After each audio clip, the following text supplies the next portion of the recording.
Hello everyone, my name's Justin Brent and welcome to episode 11 of my NBA 2K77 MyLeague. We look to become one of the greatest dynasties of the 1970s and 80s. Last episode we took on the Buffalo Braves and did not fare out well in our first true test of the season. 148-125 was the score. And despite Sigma scoring 43 points, a majority of which came in garbage time, we struggled from the field early on, and it cost us in that matchup. On the bright side, however, we started a winning streak soon after that said matchup, including beating the Los Angeles Lakers in back-to-back games, including this overtime matchup. 13-4 was the score in overtime, 97-88 the final. That brings us into our first game of this episode for our recaps, as we take on the Denver Nuggets. Of note, this team was without David Thompson due to a twisted left ankle, so they were left short-handed in a game that started back and forth. Dan Issel would get the bucket down low in the fast break. Then, on the other end of the floor, Swick Watts would get the double screen, setting him up for the mid-range jumper along the side of the key. Then, 7 minutes in, Seattle started to gain momentum. Bob Wilkerson drained the quick outside J. Then seconds later, Jack Sikma would work the pick and fade for the outside shot for 2 of his 41 points. Moments later, Robert Reed would find Sikma in traffic. The center would spin his way to the cup for what turned out to be a 14-0 run, setting up Seattle to lead 31-20 after 1. In the second quarter, the momentum swings continued with Dennis Johnson getting the N1 dunk to start the quarter. Then, after the Issel miss, a barrage of passes down the court on the fast break would eventually make their way to an open Sikma for the dunk. Seattle would lead by as much as 18 before the Nuggets started to respond late in the quarter. After the Gus Gerard miss on the contested J, Bobby Jones would grab the rebound with a putback layup. Then seconds after, Sikma was blocked by Jones on a layup attempt. Gerard would keep the ball for himself, setting up the mid-range jumper to trim the SuperSonics lead to 11. At halftime, Seattle was up 67-56. In the third, though, the lead started to balloon. Watts would find Mike Green for the N1. Then, a few minutes later, Wilkerson would get the screen from Green, giving him space for the shot from downtown. Sikma would also continue his scoring barrage, and the pass from Johnson for the mid-range J. After 3 quarters, the SuperSonics led 113-85. The bench players extended the lead as well for Seattle. Don Boosie in particular was able to score 4 quick points to extend the lead even more so.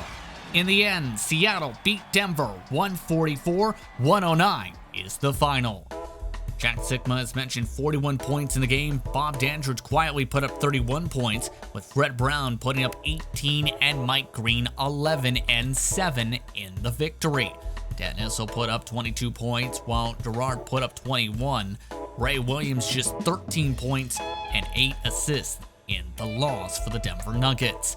They shot 41% to Seattle's 62% in the matchup. In the end, it was domination station from the get-go for the SuperSonics. Now our next matchup took us to Phoenix to take on the Phoenix Suns as we look to carry the momentum even more so forward. And early on, Seattle looked strong. Fred Brown would start the game with an immediate and 1 in the first 20 seconds.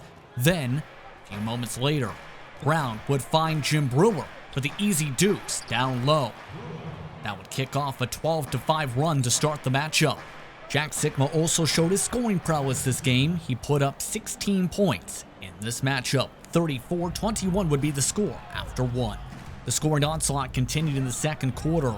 Down low, Slick Watts found Brewer for 2 of his 18 points down the baseline. A few possessions later, Watts would find Bob Dandridge for the contested layup. Then, Watts would dish the ball out to Brown, who'd hit the shot from downtown as part of a 12-1 Seattle run. Now, one of the bright spots in this game for Phoenix was Marcus Johnson. After starting the game shooting 2 for 7, he'd finished with a team-high 23 points and 4 rebounds in 27 minutes of playing time.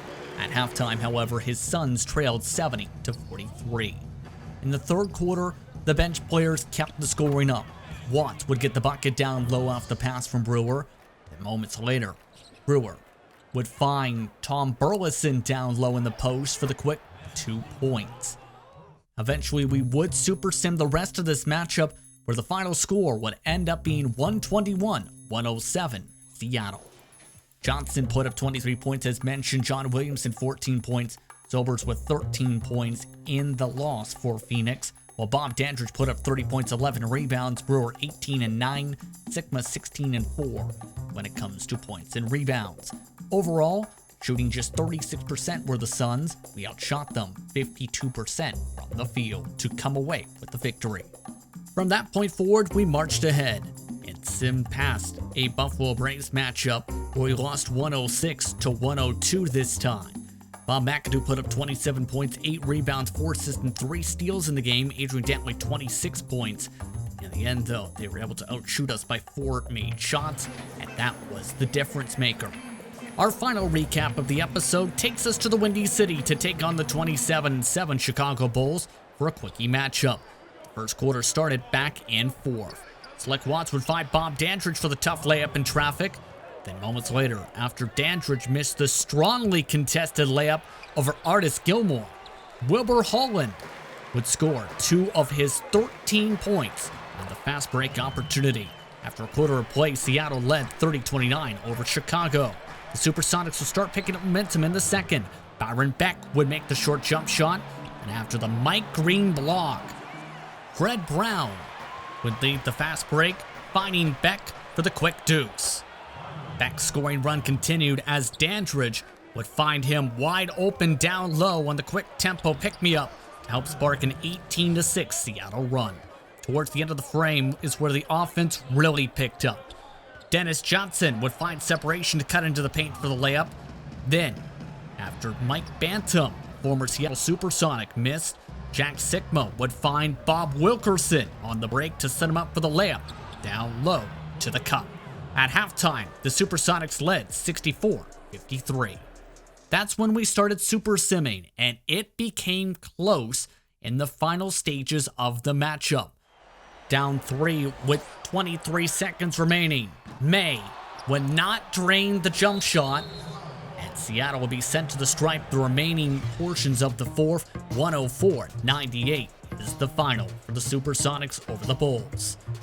It was a big victory for us, where Mike Bantam put up 24 points, 25 rebounds, 17 points for Artis Gilmore, but Dandridge put up 36 in the victory, Sigma 22, Beck 17 coming off the bench. We also went to the charity stripe just 19 of 22 compared to Chicago's more than 30 makes. At the end of the episode, though, the Buffalo Braves are the top team in the Western Conference. 37-1 is the record, while we are 29-6 as we approach the halfway point of the 1977-78 season. With that, it's time to say goodbye. I'd like to thank you for tuning in for this episode of my NBA 2K77 MyLeague. Enjoy the rest of your day or evening. We'll see you next time.